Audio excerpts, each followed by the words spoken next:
27 अप्रैल से 3 मई तक का ये सप्ताह तुला राशि के लोगों के लिए कैसा होने वाला है। देखिए, ये जो सप्ताह रहेगा ना, इसमें कई तरह के योग बनेंगे।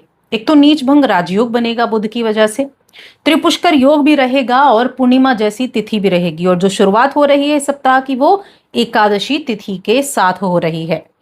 अगर मैं चंद्रमा की स्थिति की बात करूं तो सप्ताह की शुरुआत में चंद्रमा 27 अप्रैल को ही कन्या राशि में प्रवेश कर जाएंगे और 28 अप्रैल तक ये तुला राशि में, उसके बाद ये वृश्चिक राशि में प्रवेश करेंगे। तो इस तरह से जो चंद्रमा की स्थिति है वो भी योग बनाने का काम करेगी, वो धन योग भी बनाएगी। और चंद्रमा के साथ मिलकर जब ये योग बनेगा तो आपकी आय को 3 गुना बढ़ा देगा। तो चलिए विस्तार से जान लेते हैं कि शुक्रदेव की ये स्वामित्व वाली राशि तुला राशि आपके लिए कैसी होने वाली है। आगे बढ़ने से पहले छोटा सा निवेदन है, चैनल पर पहली बार आए हैं, अभी तक चैनल को सब्सक्राइब नहीं किया है तो सब्सक्राइब करके जुड़ जाएं हमारे चैनल के साथ। अब इस दौरान अगर तुला राशि की हम बात करें तो देखिए, आपकी राशि के स्वामी शुक्रदेव हैं और शुक्रदेव की स्थिति अभी अच्छी बनी हुई है। इस दौरान अगर आप देखें तो आपकी सेहत तो अच्छी रहेगी। अच्छी सेहत के चलते आप इस सप्ताह की शुरुआत तो बहुत अच्छे से कर पाएंगे। लेकिन आपके अंदर जो एक चीज होती है ना कि सच ना मानने की गलती, यानी कि आप बहुत सारी चीजों को सच होते हुए भी सच नहीं मानते हैं, तो ये थोड़ा सा दिक्कत दे सकती है। बाकी अपने ऊपर ध्यान देंगे तो आपकी दिनचर्या बहुत अच्छी रहने वाली है। अब अगर आप किसी साझेदारी में व्यापार करते हैं तो थोड़ा सा ध्यान रखें, क्योंकि बहुत मोटा पैसा अकेले ना लगाएं, इस चीज का ध्यान रखें। साझेदारी यानी कि पार्टनरशिप में जो आप बिजनेस कर रहे हैं वहां थोड़ा सा धोखा मिलने की उम्मीद है, तो थोड़ा ध्यान रखें उन लोगों के लिए जिनके लिए पहले से ही कुछ ऐसी दिक्कतें चल रही हों। इसीलिए अपनी कागजी कार्यवाही समय समय पर करते रहें, किसी भी चीज को अवॉइड ना करें। गुरु बृहस्पति को अगर आप देखें तो गुरु बृहस्पति आपके नवम भाव में बैठे हुए हैं, जो आपके पारिवारिक जीवन में खुशियां लौटाएंगे और आपके परिवार में वृद्धि का संकेत भी दे रहे हैं कि परिवार में कोई वृद्धि होने वाली है। अब या तो किसी का विवाह की शुरुआत है या किसी शिशु के जन्म का यहाँ कारण हो सकता है, लेकिन हाँ, समय जरूर खुशियों को मनाने का है, परिवार के साथ खुशियां बांटने का है। अब हम जानेंगे विस्तार से इस सप्ताह के बारे में, विस्तार से जानेंगे कि क्या कुछ विशेष ये सप्ताह आपको देगा। तो सबसे पहले करियर की बात करते हैं। देखिए, करियर के लिए अगर देखें 27 अप्रैल की बात करें तो इस दिन आप किसी भी तरह की गपशप से दूर रहकर सिर्फ अपने काम पर ध्यान दें, क्योंकि अगर आप गपशप में ज्यादा लगे रहे और काम पर ध्यान नहीं दिया तो दिक्कत हो सकती है। लेकिन अगर आप इन चीजों से दूरी बनाकर सिर्फ काम पर ध्यान देते हैं तो ये आपको आपके लाभ की तरफ लेकर जाएगा। 28 अप्रैल को त्रिपुष्कर योग बना है।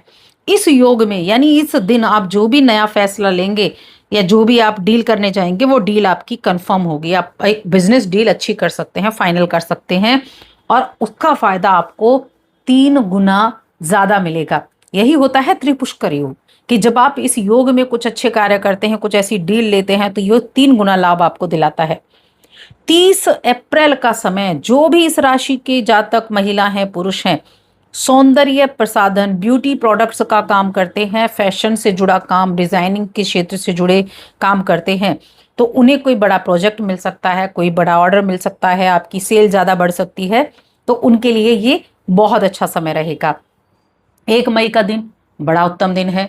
पूर्णिमा तिथि है 1 मई को, और ये पूर्णिमा तिथि माँ लक्ष्मी का दिन। इस दिन आपकी मेहनत रंग लाएगी और आपकी मेहनत आपके बॉस के सामने भी होगी, जिससे आप अपने ऑफिस में तारीफ के काबिल बन जाते हैं। यानी बॉस की तरफ से प्रशंसा होने वाली है, तारीफ होने वाली है, कुछ अच्छी चीजें आपको सुनती हुई दिखेंगी, जिससे सुनकर आपको काफी खुशी होगी। अब आखिरी 2 दिन, 2 और 3 मई का दिन, जो महिलाएं पार्टनरशिप में काम करती हैं, महिलाएं हैं चाहे पुरुष हैं, तो उन्हें इस सप्ताह के अंत में इस योग की वजह से कहीं ज्यादा फायदा होने का योग बना हुआ है। अब हम फाइनेंशियली बात करें, फाइनेंशियली ग्रोथ कैसी रहेगी, मनी हॉरोस्कोप आपका क्या कहता है इन 7 दिनों में, तो इसके बारे में भी हम डेली के राशिफल की तरह ही जानेंगे। जैसे कि 27 अप्रैल का दिन हुआ तो इस दिन ये दिन आपके लिए अच्छा था, एकादशी तिथि थी, और ये दिन भाग्य के द्वारा आपको अचानक से आपका कहीं रुका हुआ पैसा वापस दिला सकता है, या फिर आपको कोई गिफ्ट वगैरह मिल सकता है जो एक्सपेंसिव गिफ्ट होगा। 28 अप्रैल का दिन जो रहेगा, इस दिन आप कुछ खरीदारी अगर करते हैं तो वो आपके भविष्य में आपके उस खरीदारी को तिगुना कर सकती है। अब ये खरीदारी क्या हो सकती है? आप गोल्ड में इन्वेस्ट करते हैं, गोल्ड लेते हैं, आप सिल्वर में इन्वेस्ट करते हैं, तो इस तरह की चीजें आपको भाग्यशाली रहेंगी। 30 अप्रैल का दिन जो कि बड़ा ही उत्तम है, आमदनी के नए रास्ते आपके लिए रहेंगे, पक्के सोर्सेज बन सकते हैं आपके लिए आमदनी के, जिससे मन में सुरक्षा का भाव आएगा। और मई की शुरुआत आपके लिए बहुत ज्यादा शुभ होने वाली है, क्योंकि मई की शुरुआत के 2 दिनों में ही त्रिपुष्कर योग बना है, और ऐसा शुभ संयोग बना है कि आपके पास कोई बड़ा धन, कोई पुरानी बचत, कोई पुरानी प्रॉपर्टी, कोई जमीनी से जुड़ा हुआ लाभ आपको मिलने वाला है, जिससे आपकी पैसों की जो दिक्कतें थी ना वो खत्म होने वाली हैं, जो आपको खुशियां देकर जाएगा। तो फाइनेंशियली देखा जाए तो फाइनेंशियली काफी अच्छा ये सप्ताह है, और अंतिम 3 दिन ज्यादा उत्तम बनते हुए दिखाई दे रहे हैं। ऐसे में आपको शुक्रवार के दिन छोटी लड़कियों को कुछ ना कुछ दान जरूर करना चाहिए, यानी सफेद चीज आपको उनको दान करनी चाहिए। अब हम बात करेंगे रिलेशनशिप के बारे में। प्रेम जीवन हो गया, वैवाहिक जीवन हो गया। तो यहाँ देखा जाए तो जब महीने की शुरुआत हो रही है, एकादशी तिथि है 27 तारीख को, अब ये मोहिनी एकादशी है, तो इस दिन आप अपने फैमिली के साथ, अपने परिवार के साथ, जीवन साथी के साथ किसी धार्मिक चर्चा या कोई मंदिर पर दर्शन करने जा सकते हैं। 28 तारीख को बच्चों की तरफ से कोई खुशखबरी मिलेगी, जिससे माहौल जो है वो खुशहाल रहेगा। 30 अप्रैल का दिन आपका व्यवहार आपके परिवार के प्रति अच्छा रहेगा, और आपकी जो बॉन्डिंग है अपने जीवन साथी के साथ वो काफ़ी अच्छी रहेगी। प्रेम जीवन के मामले में भी ये दिन बहुत अच्छे बने हुए हैं। 1 तारीख पूर्णिमा का दिन वैवाहिक सुख के लिए यादगार बनेगा, और ये जो अंतिम 3 दिन है ना, ये ऐसे दिन होंगे जहां आप अपनी इच्छाओं को पूरा कर पाएंगे। ससुराल पक्ष के साथ आपके रिश्ते बहुत अच्छे रहेंगे, और जो सिंगल जातक हैं इस राशि के लिए, उनके लिए 1, 2 और 3 ये 3 दिन काफी ज्यादा अच्छे रहने वाले हैं। 1 मई, 2 मई, 3 दिन, 3 मई, ये तीनों दिन बहुत ही अच्छा है। कोई रिश्ता आपके लिए आ सकता है, कोई रिश्ता आपके लिए पक्का हो सकता है, विवाह के बातें आपके आगे बढ़ सकती हैं, तो उसके लिए काफी ज्यादा उत्तम ये दिन बना हुआ है। अब शिक्षा की बात करते हैं, तो देखिए शिक्षा के क्षेत्र में अगर देखा जाए तो अगर पिछले दिनों में आपने बहुत सारी ऐसी गलतियां की हैं जिनसे आपको सीख मिली है, तो अब समय है कि अपने इस गलतियों को सुधार कर शिक्षा की तरफ ध्यान केंद्रित करें, क्योंकि जितना अधिक आप अपना ध्यान केंद्रित करेंगे उतना ज़्यादा अच्छा रहेगा।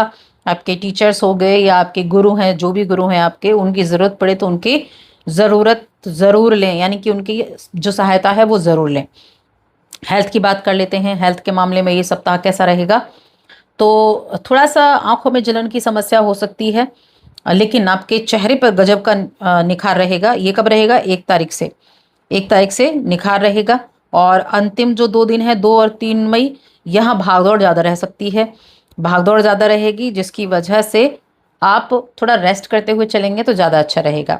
देखिए अभी जो मौसम है उसकी वजह से आपको थोड़ा सा डिहाइड्रेट आप हो सकते हैं, तो पानी के विशेष रूप से ध्यान रखें।